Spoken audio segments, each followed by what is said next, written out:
Like, bro, she got a kid. Look at his back. Oh my god. Hey,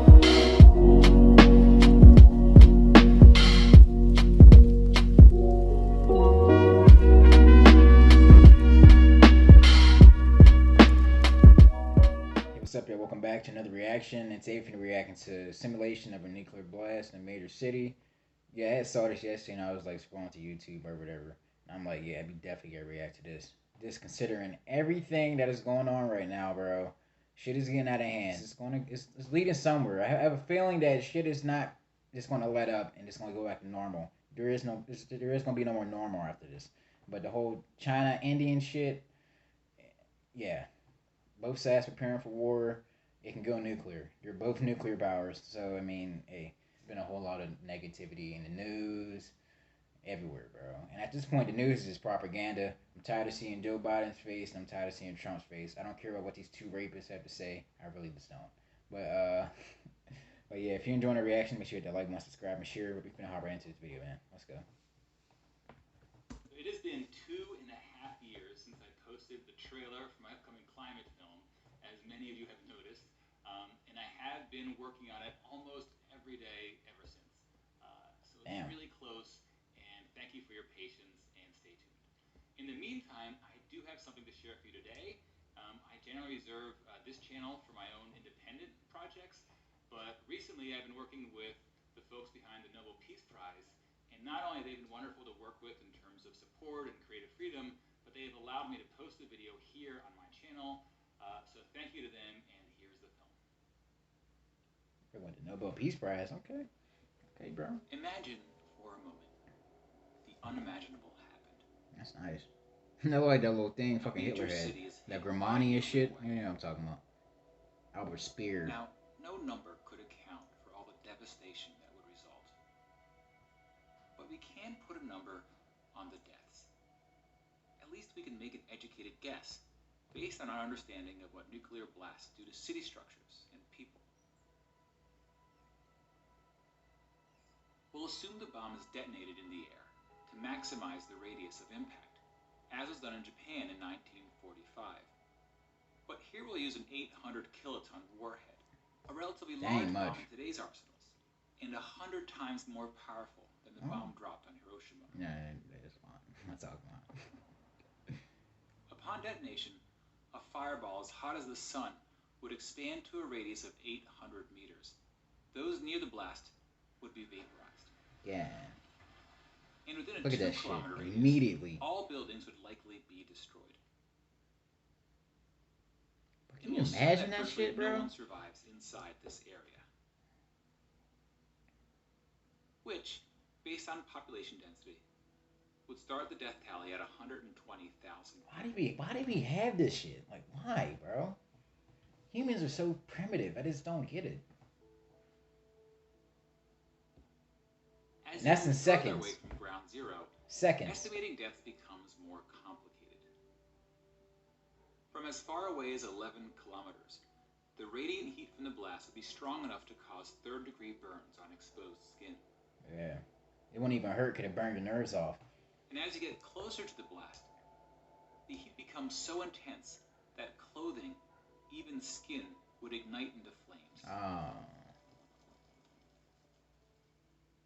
That said, most people in the city would be indoors or otherwise sheltered from direct exposure. But the very structures that offered this protection would then become a cause of injury, as debris would rip through buildings and rain down on city streets. Yeah.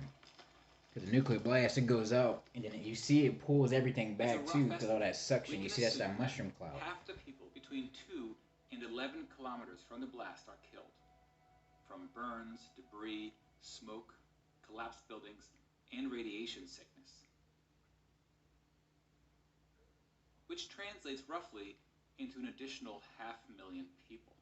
Yeah, Many of these deaths will occur days, even weeks after the attack. Radiation sickness takes about a week to cause death.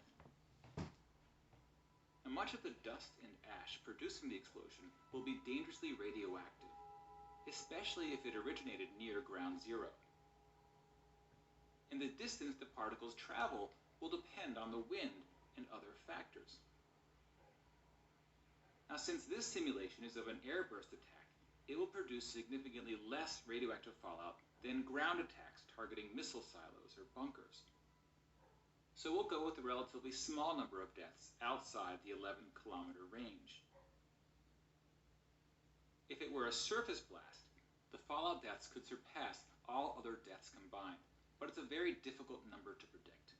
In theory, radiation deaths can be reduced if people can avoid exposure to the fallout, especially during the critical first few days. Fallout shelters were common during the Cold War, but people rarely build shelters today. Yeah, it's not. And schools no longer practice nuclear war drills. We generally talk less about surviving a nuclear attack. And in a way, it's good that we're less afraid of the bomb now that the Cold War is over. When nations are less on edge, the risk of accidents is arguably reduced. But nuclear weapons remain one of the great threats to humanity. And today, we're entering a new era in nuclear weapon history.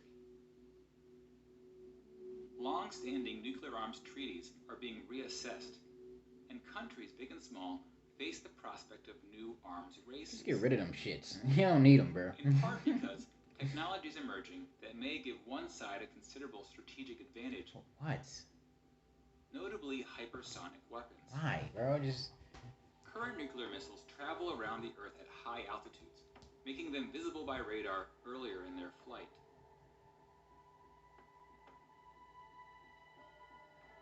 ICBMs. Some hypersonic vehicles travel close to the Earth, through the atmosphere, at least 5 times the speed of sound, giving defending countries far less time to react. Oh shit, that's... I didn't even realize how close to the planet that was. Remember that some of the most perilous moments during the Cold War That means it's moving when fast as countries hell. maneuvered to reduce their opponent's reaction time.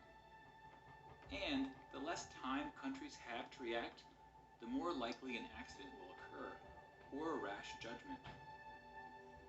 And then you have smaller nukes that blur the line between conventional and nuclear weapons, providing a more slippery path Tactical to nuke. nuclear escalation. Now, for ordinary citizens, nuclear weapon policy may seem like a complex, even intimidating topic.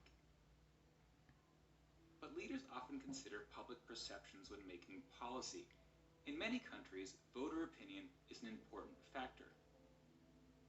Whether you believe nuclear weapons have made the world safer or more dangerous, both sides generally agree that the bomb brings an unparalleled risk, and that there are things we can do to reduce the risk, like minimizing how many countries get the bomb, or scaling back Cold War arsenals, or stabilizing technology races, or pledging to never be the first one to strike.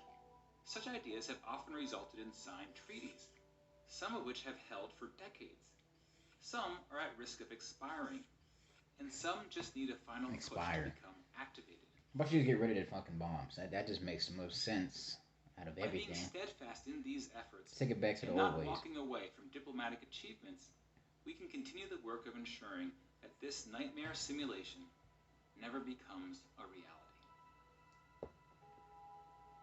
I don't know, bro. There's a lot going on right now. These are the end times, end days, bro. Shit's gonna get heated. You know, it's weird. Over the past few days, I just been having a hard time believing that. You know, I grew up in this time, man. Technology's great. I live in a free country, bro. I mean, and to now know that all of that can be is really at risk more than ever right now. It's a scary thing to think about, bro. To see how much things can change so fast. Like, we all got used to this COVID shit kind of break pretty quickly. Like, this being told to stay in the house and all that, man. That's weird to me, bro. Like, this is... Oh. Let me know if you enjoyed the reaction. Make sure you hit that like button, subscribe, and share. And we'll see you next time at LBB. Peace.